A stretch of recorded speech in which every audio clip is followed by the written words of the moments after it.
and we're having a flood, overland flood from city parks.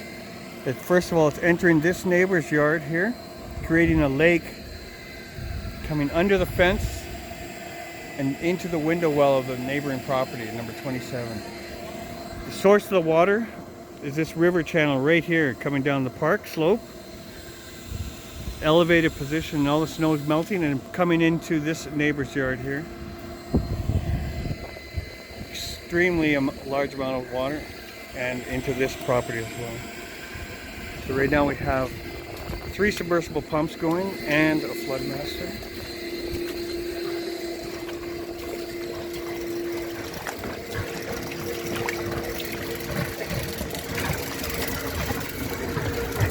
We've got the large one, 1.5 horse, controlling the window well.